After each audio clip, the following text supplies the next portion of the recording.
Hello everybody, this is Graeme Anderson, and today I'm going to be looking at Alien: Perfect Organism.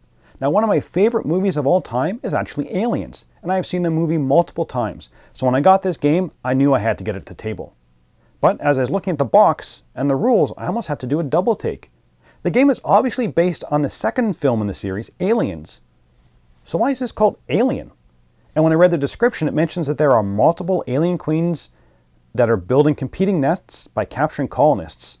So it seems like this game has little to do with the movie story. But okay, you know what, I want to keep an open mind. The game is fundamentally a card game, where each player is a different queen, fighting to become the dominant queen on LV-426. You'll be playing cards to build up your hive, from eggs to facehuggers to xenomorphs. You'll be capturing colonists and marines to use them to hatch new aliens, and using those aliens to attack the other players. And every once in a while, Ripley's going to show up and damage the player who currently holds the Newt card. Okay, now I must admit I'm not holding out too much hope for the thematic elements of this game, but maybe the gameplay itself will overcome this.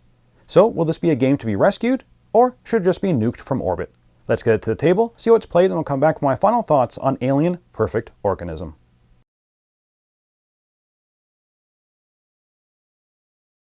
So here's Alien: Perfect Organism set up for 3 players. The object of the game is to grow your hive big enough to hold 2 expansion cards, or by eliminating all the other queens. Since this is a card game, let's have a look at the different types of cards. The alien cards will have a name, requirements, that is, what cards you need to discard from your hive to play this card. Each alien also has a strength and life points. And there are 3 different types of aliens. Eggs, which can be played at any time. Facehuggers, which require an egg to be discarded from your hive. Then finally the xenomorph, which requires a facehugger and a colonist to be discarded from your hive. Whenever you play a card to your hive, whether it's the egg, facehugger, or colonist, and I'll talk about the colonists in a bit, you're going to place them so you get 2 per side on your hive. When a xenomorph is played, it takes up the entire side of your hive card. If you do not have room to play a card, then it cannot be played. In the alien deck, there are also tunnel cards, which can be played to expand your hive. It will give you another 4 spots to keep aliens. The last type of card, which can be found in both the alien deck and the colonist deck, which I'll talk about in a bit, is the expansion cards. You need 2 of these to win the game, and it requires you to discard 2 xenomorphs from your hive to play them. The colony cards represent the colonists on LV-426 that can become victims. Each card has a name, a strength, which is how much damage they'll do to the aliens when they attack them, and they will have a life point of 1. Once in your hive, they can be sacrificed to absorb 1 point of damage when you get attacked. There are also a few other cards in the colonist deck. The previously mentioned expansion cards, which you'll need to win the game. There are also laboratory cards that if you attack the lab card, you'll draw 2 cards from the alien deck into your hand. The canal cards, which on your turn you can discard the canal card to take an alien from the alien discard deck into your hand, or you can pass the nuke card to the player on your right. If you draw a nuke card, it is immediately placed face up in front of you, and any other player with a nuke card discards them. There will only ever be 1 face up nuke card at any time. The last type of card is the Furious Ripley card, which will attack the player with the face up nuke card. But I'll talk about the nuke cards and the Furious Ripley cards in a bit. Let's go back to the gameplay.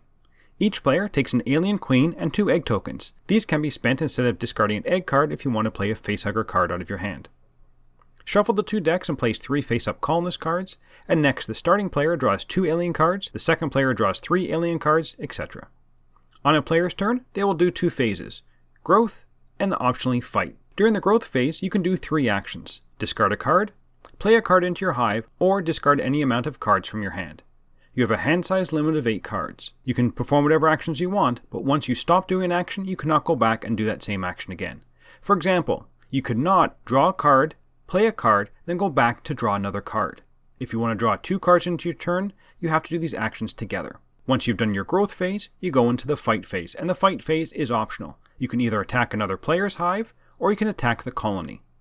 Only your queen and xenomorphs can leave your hive to attack.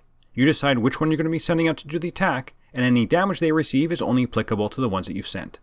If you attack another person's hive, choose which creatures you want to send to attack, sum up the strength, remembering that your queen has a strength of 3. The other player can distribute the damage to whatever creatures are in their hive. Any creatures that get enough damage to kill them are immediately removed from the hive. The attacked player then retaliates. They sum up all of their creature strength, queen, xenomorphs, and facehuggers this time, and add 1 additional to that total. This damage is applied only to the creatures that were sent to attack the hive. If you attack the colony, again choose your creatures and pick which colonist you want to attack.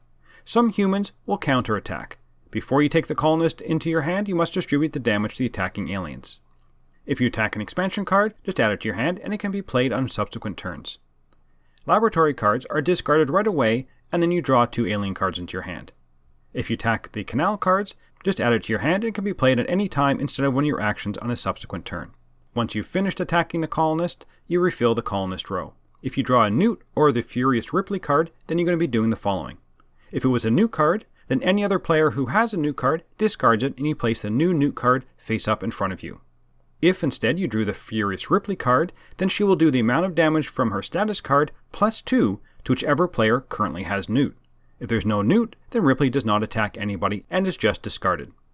If Ripley did damage to any player, then you raise Ripley's status 1 step and discard the Newt card. The game continues until one player has either 2 expansion cards played, or one player has eliminated all other queens. Let's get back to see what I thought about Alien's Perfect Organism. So, theme and components. The theme has little to no connection to the movie, so if you're looking for an Aliens themed game, this is not it. The life cycle of the aliens is probably the most thematic and tied to the movie, but the rest of it doesn't make much sense in connection to the story of the movie. I'm not going to go through all the thematic issues with the game, just know that if you like the movie and want a game that is tightly tied to that movie, this is not the one for you. So on to the components. I wasn't a big fan of this either. The art on the face of the cards is okay, but I really dislike the art on the back of the colonist card. And the card quality itself is not that great, and neither are the cardboard components. Your queen here, why doesn't have the hit points on her card? It only tells you in the rulebook what they are. It honestly feels like these were prototype components and needed another round of development before they were ready for production. So, on to the gameplay. Now, usually in this section of the review, I like to highlight some of the areas I liked and some of the issues I had with the game. I'm not going to do that this time. There's nothing I particularly liked in this game. The gameplay is monotonous and boring. The games I played devolved into people just kind of waiting for the card that they needed to draw, then just giving up and attacking the other players. And the only thing you can attack with are your xenomorphs and queens, and it feels kind of pointless. I damage you, and you'll more likely damage or kill the aliens I sent against you. But these are the xenomorphs I need to win. So why am I attacking you with them? And why can't the Newt card be more than just random? Why not tie it to something that maybe you want Newt in your hive and are willing to risk Ripley attack? Instead, here it's just random. If you have the Newt card and Ripley shows up, you get damaged. And how much damage do you get? Well, you look at her status card and add 2. So why doesn't this card start at 4 and go up instead of having to add 2 to each level? It just makes no sense. Another big issue I had with the game is the expansion cards. You need 2 to win. But there's only a total of 8 of them in the entire decks, 4 in the alien and 4 in the colonist deck. Whenever these cards passed through anybody's hand, they were always kept. In one game, I was holding 4 of them. I was stopping other players from winning. I wasn't going to give them up. If I could redraw my entire hand, I might consider discarding them, but my hand size is 8, and for one action, I can draw 1 card.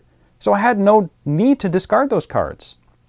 And the way the actions are designed just seem to slow down the game. You have 3 actions. For one action, you can discard as many cards as you want. But to draw back up, it's 1 card per action.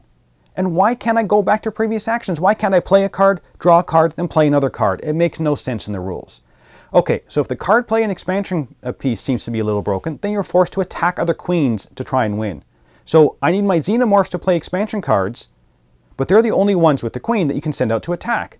And they're almost certainly going to get killed. So I'm voluntarily setting myself back, but in case I draw the expansion card, does this make any sense?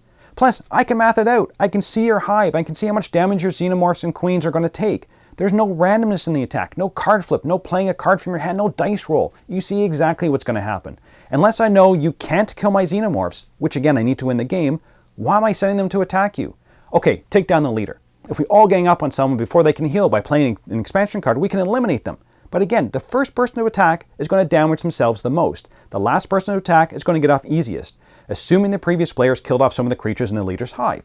So why would I attack first? I get no advantage to it. I don't get anything for killing that person's aliens. So why am I doing it? Usually I like to find some positives in the game, but this one I really can't. I thoroughly disliked it. I can't even say it was quick playing. It takes far too long. My games usually ended up because a few of us essentially just gave up and said, fine, the card play is stalled, So we'll just start attacking, and when it came down to attrition, just to see that we wanted to get this game over with. We were just done with it. So would I recommend this game? No, not to anyone. There's almost nothing positive I can say about this game. I dislike the components. I dislike the implementation of the theme. I hated the card play and how it slowed down the game. The attacking the other hives felt pointless, as it often hurt the attacker just as much as the defender. It feels like the game is relying solely on the IP to make people pick up the game. And it also feels like they spent their entire budget on the IP and left nothing for the design and the development of it. So I'm going to give this game a 2 out of 10. There's nothing in this game I enjoyed, and I can't see any group that I would recommend this game to.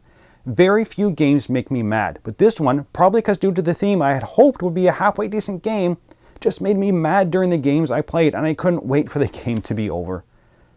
And that's it for the moment. Until next time, thanks for watching.